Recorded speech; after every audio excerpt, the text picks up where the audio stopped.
because for our club to get together.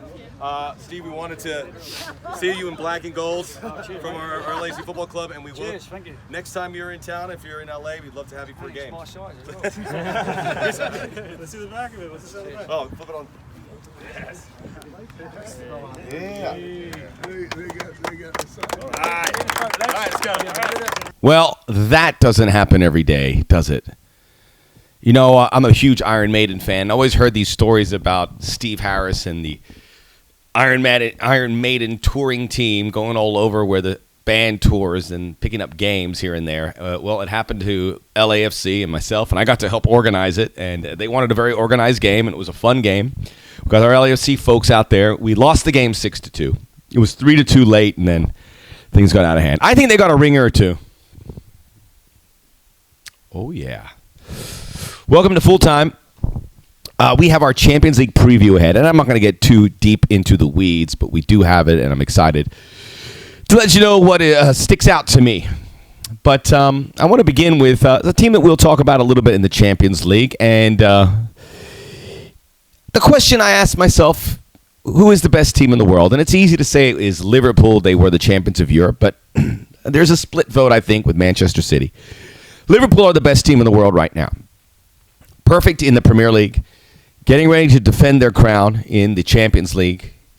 And it's been an absolute joy to watch. I just wanted to share with you, I have no rooting interest for Liverpool. It's this specific Liverpool team, and what joy it gives me to watch this team play in every sense of the word. They play beautifully together. They play in symphony. They work harder than anyone else. And I watch them play, and I'm like, man, this is perfect. This is groundbreaking, what Liverpool, I see, are doing.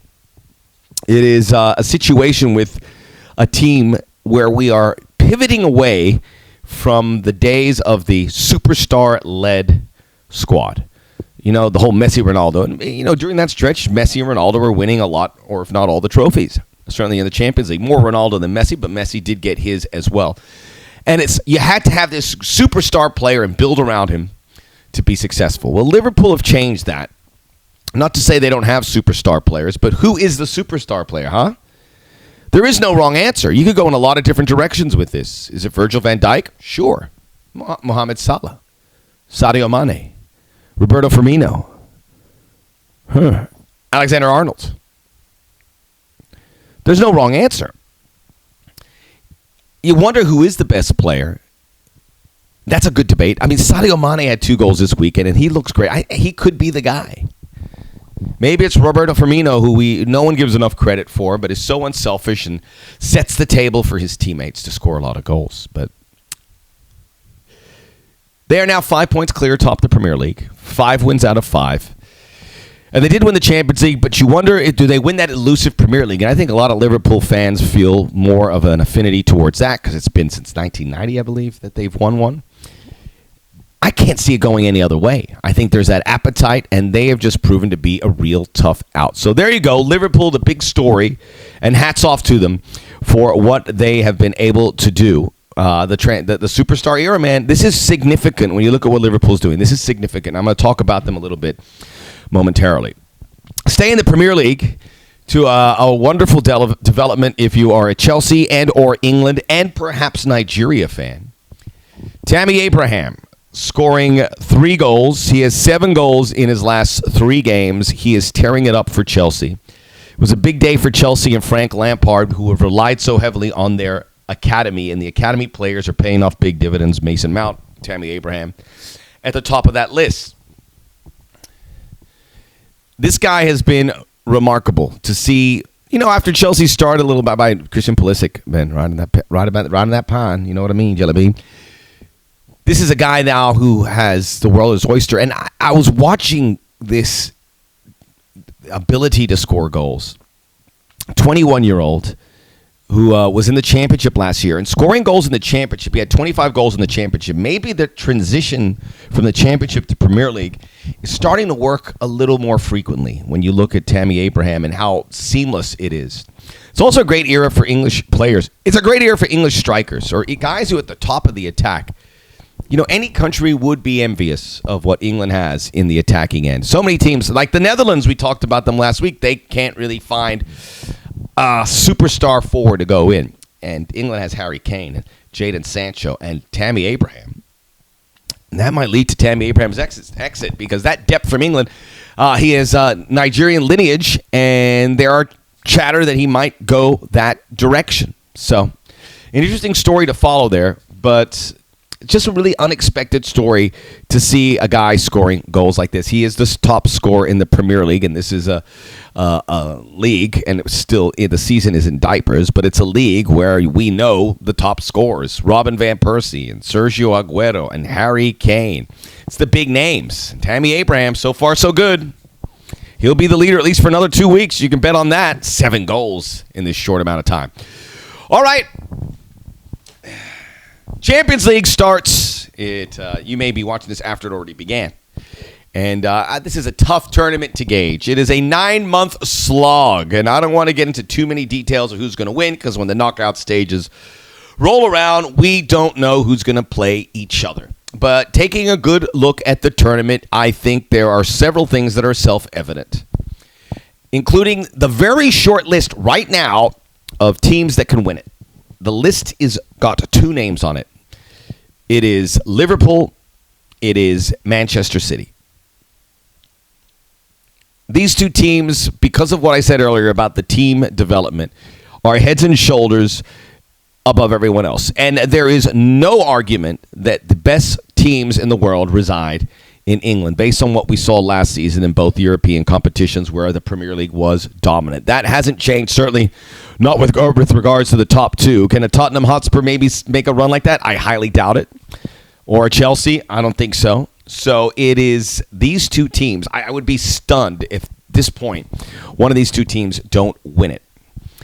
The other favorites, it's not a short list really, but the other favorites are all too flawed, and many of them might get better between now and May and June of 2020.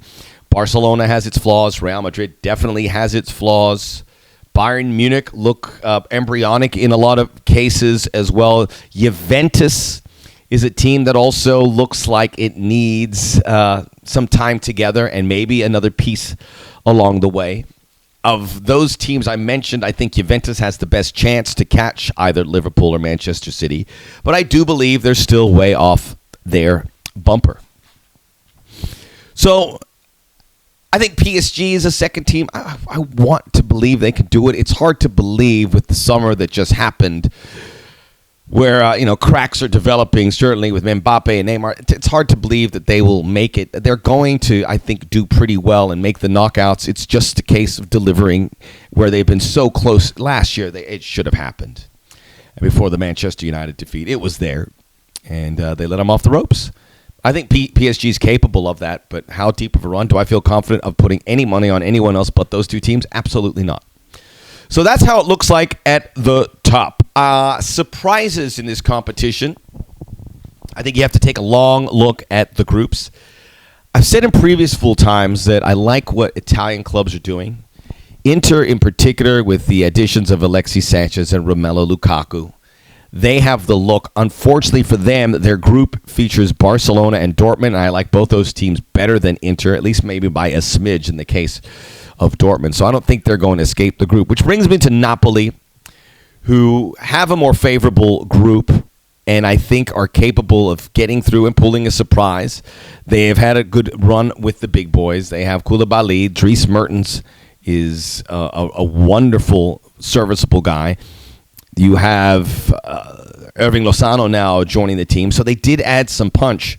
I like Napoli. I think the Serie A should be well represented, better than it's been in the last few years, although notwithstanding the year that Roma made the semis and Juventus made a deep run as well. So I think the Italian Serie A is playing better football, and they have better footballers. So that could be it. But if I had to pick one surprise packet, RB Leipzig. Sound like Derek Ray. Leipzig. I think they're going to win the group. There's a Group G. I think it is wide open. Timo Werner. I mean, any top 5-6 team would love to have a striker like that. Great defense, very rigid, very robust. I don't even know what those words mean, but they sound good. And then Tyler Adams, the American, maybe the ace up the sleeve if he gets healthy. So I wanted to say Benfica, but I think Leipzig in that group have a better chance to do it. So there you go. Enjoy the Champions League. It's the best soccer tournament in the world. Year in, year out. I'm going to say Liverpool repeats. I'm going to say Manchester City, but it's only one of those two. You know I'm right. Please subscribe to my YouTube page, Max Bredos. We continue to provide good content here. We're going to do it.